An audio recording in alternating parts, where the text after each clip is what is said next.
Assalamu alaikum dear students. How are you all? I hope every one of you is fine. I am here with another video lecture. My lecture number is 45 for class 9 जिसमें हम लोग unit number 3 biodiversity के बारे में बात कर रहे हैं। अपनी प्रीवियस वीडियो में मैंने आपको एक्सप्लेन किया था about the nomenclature, binomial nomenclature, जिसमें मैंने आपको एक्सप्लेन किया था कि what is binomial nomenclature. Carolus Linnaeus ने अपने लाइफ टाइम में इंट्रोड्यूस करवाया था इस सिस्टम को, और इस सिस्टम के हिसाब से जो ऑर्गेनिजम्स हैं उनको एक साइंटिफिक नाम दिया जाता है। अब साइंटिफिक नाम देने का भी एक तरीका है, दिस इज़ बायनोमियल। बायनोमियल का मतलब है कि 2 नेम्स फॉर ईच ऑर्गेनिज्म। हर तरह के ऑर्गेनिज्म, चाहे वो जिस मर्जी स्पीशीज से बिलोंग करता है, चाहे वो जिस मर्जी किंगडम से, जीनस से बिलोंग करता है, हर ऑर्गेनिज्म को 2 नेम्स दिए जाएंगे।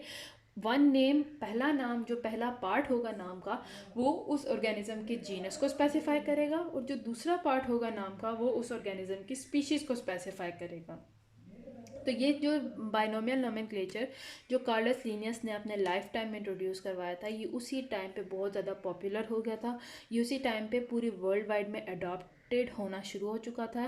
जो साइंटिफिक कम्युनिटी थी उन्होंने बहुत जल्दी इस सिस्टम को अडॉप्ट किया, इसको यूज़ करना स्टार्ट कर दिया था in order to clear out the confusions, क्योंकि अदरवाइज लोकल नेम को यूज़ करते हुए बहुत ज़्यादा कन्फ्यूजन्स क्रिएट हो रही थी। तो बायनोमियल नोमेनक्लेचर में जब साइंटिफिक नाम दिया गया लिविंग ऑर्गेनिजम्स को, तो वो साइंटिफिक नेम जो था वो ओवरऑल पूरी वर्ल्ड वाइड वो एक्सेप्ट हुआ था, और वही साइंटिफिक कम्युनिटी ने उसी नेम को यूज़ करना शुरू कर दिया। फिर आहिस्ता आहिस्ता जब डेवलपमेंट्स हुई तो ऑब्वियसली रूल्स थे कि जब नए ऑर्गेनिजम्स हैं जो डिस्कवर हो रहे हैं, या फिर जब हर ऑर्गेनिज्म, जो डिफरेंट वेराइटीज़ हैं ऑर्गेनिज्म की, जब उनको नाम देना शुरू किया तो ऑब्वियसली कुछ रूल्स होने चाहिए, कुछ सेट ऑफ रूल्स होने चाहिए जिनको फॉलो करना बहुत ज़्यादा ज़रूरी है, ताकि इस पूरे सिस्टम को एक तरीके से, एक असूल से लेके चला जा सके। तो वो रूल्स मैंने आपको एक्सप्लेन किए थे कि जो पहला नाम है पार्ट, नाम का पहला पार्ट है that is the generic name, means it depends upon the genus of the organism, और जो सेकंड पार्ट है depends upon the species of the organism. इसी तरह से बताया गया कि जब आपने कोई भी नाम अगर प्रिंट आउट करना है साइंटिफिक नेम को, तो उसको आप इटैलिसाइज करेंगे, और अगर आपने हैंड रिटन से उसको मेंशन करना है, हैंड राइटिंग करनी है, तो आप उसको अंडरलाइन करेंगे।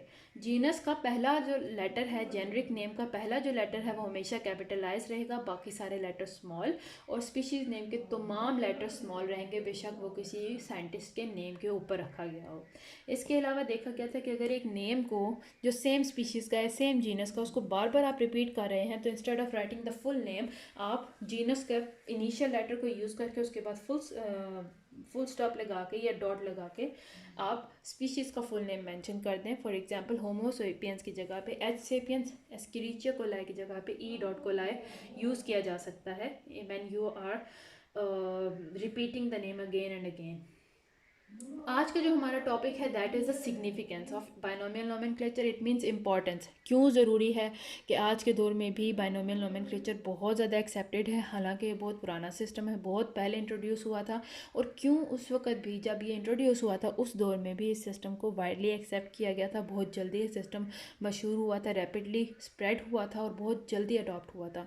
तो why it was so necessary कि इस तरह के एक सिस्टम को इंट्रोड्यूस किया जाए, इसको यूज़ किया जाए। Why not the other names जो ऑलरेडी हम लोग कॉमन नेम्स से जानते हैं ऑर्गेनिजम्स को, तो उन नेम्स के बजाय ये साइंटिफिक नेम्स का इस्तेमाल करना, और ख़ास तौर पे साइंस की स्टडी में नेम्स का इस्तेमाल करना क्यों बहुत ज़्यादा ज़रूरी हो गया था। अगर हम लोग बात करते हैं बायोलॉजी की, बायोलॉजिकल जब रिसर्च होती है, यानी मुख्तलिफ दुनिया से, मुख्तलिफ मुल्कों से, दुनिया के मुख्तलिफ कोनों से जब बायोलॉजिस्ट रिसर्च कैरी ऑन करते हैं, तो रिसर्च के दौरान जो सबसे मेजर कन्फ्यूजन क्रिएट होती है that is because of the names, क्योंकि बहुत सारे नेम्स हैं जो बहुत कॉमन हैं, अब जो बहुत लोकल होते हैं, जैसे जैसे एरिया चेंज होगा, प्लेस चेंज होगी, मुल्क चेंज होंगे, तो ये नाम भी चेंज हो जाते हैं। तो वर्ल्ड वाइड अगर साइंटिफिक कम्युनिटी में देखा जाए, और अगर हर बायोलॉजिस्ट अपने अपने मुल्क के हिसाब से, अपने अपने एरिया के हिसाब से किसी भी ऑर्गेनिज्म को मेंशन करना स्टार्ट कर देगा, तो इसकी वजह से बहुत ज़्यादा कन्फ्यूजन्स क्रिएट होना शुरू हो जाती हैं। डिफरेंट रीजन्स की बात करते हैं, तो डिफरेंट रीजन्स में डिफरेंट नेम्स हैं, और वो सेम ऑर्गेनिज्म के लिए ही नेम होंगे। ऑर्गेनिज्म पे सेम होगा, स्पीशी उसकी सेम होगी, पर अगर आप रीजन्स चेंज करना शुरू करें, अगर आप मुख्तलिफ ममालिक में इनके नाम देखें, उनके लोकल नेम्स देखें, तो बहुत ज़्यादा डिफरेंट हो गए। Even with in the same country reason change होगा, शहर चेंज होगा तो वो किसी भी ऑर्गेनिज्म का नेम भी चेंज हो जाता है। फॉर एग्जांपल मैं आपको एक सिंपल सी एग्जांपल देती हूँ, onion. Onion in Urdu it is called as प्याज।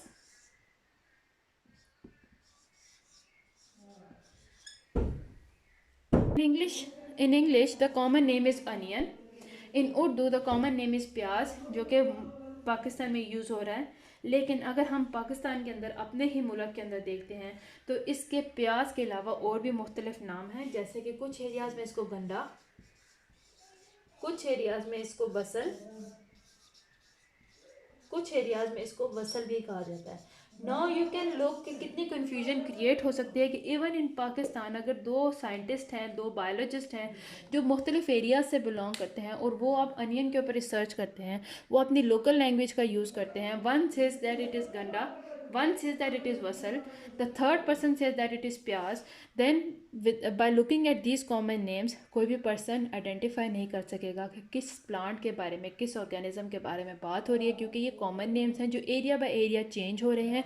और इस तरह के अगर सिस्टम को रखा गया होता, बाइनोमियल नोमेनक्लेचर अडॉप्ट ना किया जाता, तो बहुत ज़्यादा कन्फ्यूजन्स क्रिएट होना शुरू हो जाती हैं। इसी तरह से हम सिर्फ पाकिस्तान की बात करें कि पाकिस्तान में एटलीस्ट हमें 4 डिफरेंट नेम्स देखने को मिल गए हैं। अगर आप बाकी कंट्रीज़ में चले जाएँ तो obviously they have the other set of names.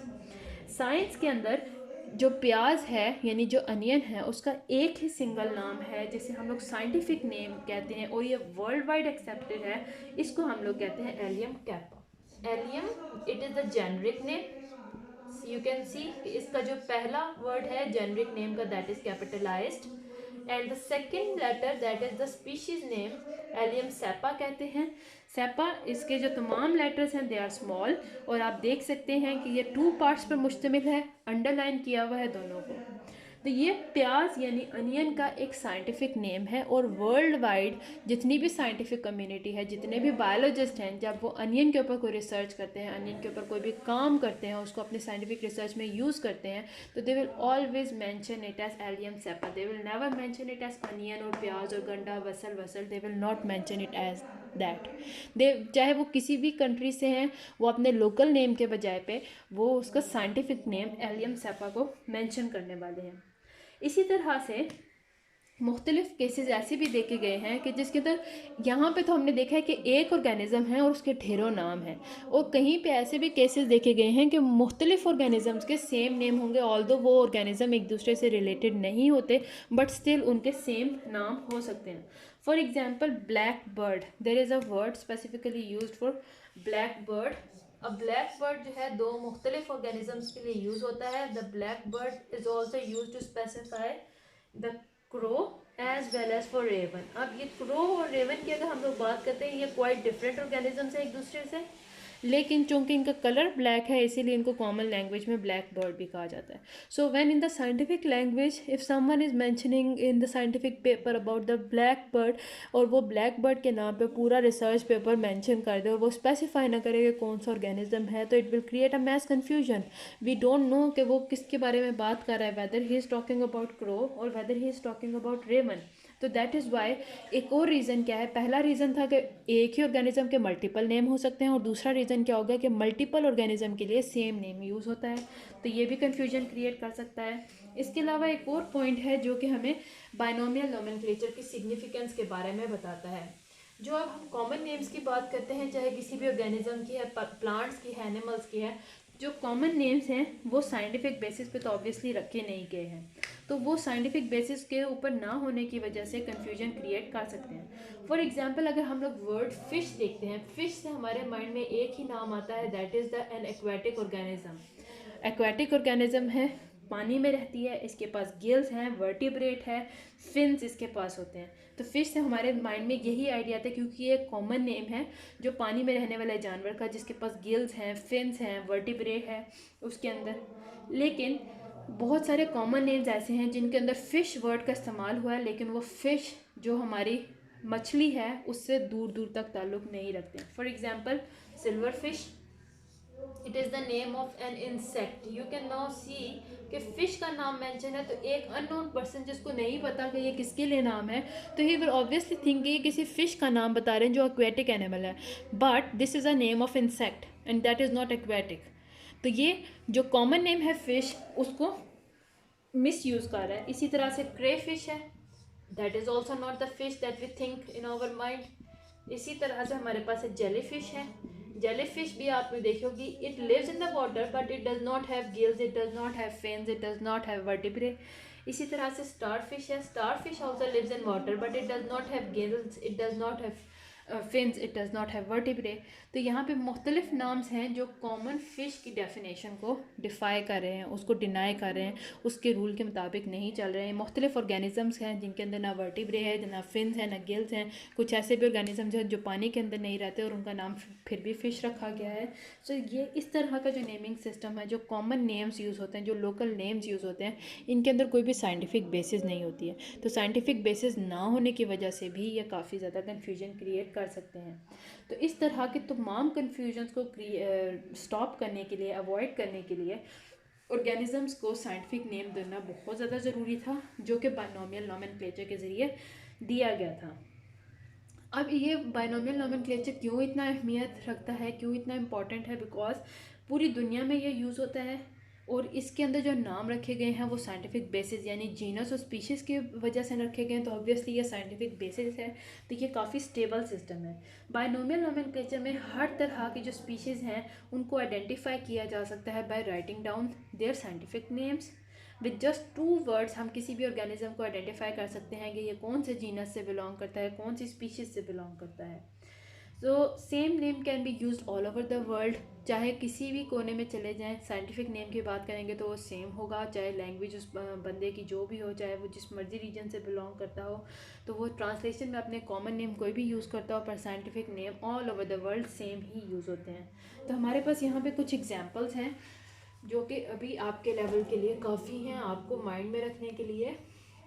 The first one जो कि मैं पहले ही मेंशन कर चुकी हूँ, जैसे अनियन, यहाँ पे रखूँगी मैं लेफ्ट साइड पे कॉमन नेम और राइट साइड पे मैं लिखूँगी इनके scientific name. The scientific name of onion is Allium cepa. यहाँ पे हम लोगों ने साइंटिफिक रूल्स को फॉलो करते हुए इसका नेमिंग करने हैं, अंडरलाइन कर लेंगे। इसी तरह से जो स्टार फिश है, जिसे हम सी स्टार भी कहते हैं, अगर स्टार फिश देखते हैं, ये फिश नहीं है क्योंकि ना ही ये वर्टिब्रे है। और अगर हम लोग इसका साइंटिफिक नेम देखते हैं तो जितनी भी स्टार फिश हैं जो कॉमन सी स्टार हैं, उनको उनका साइंटिफिक नेम क्या है? Asterias Rubens.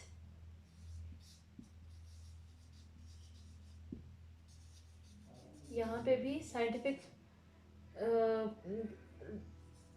नेम्स के रूल्स को फॉलो किया जा रहा है। इसी तरह से अगर हाउस क्रो की बात करते हैं, वो कौवे जो हमारे इनके घरों के इनके देखने को, हमें कॉमन क्रोज जो देखने को मिलते हैं, उनका नाम क्या है साइंटिफिक? Corvus splendens.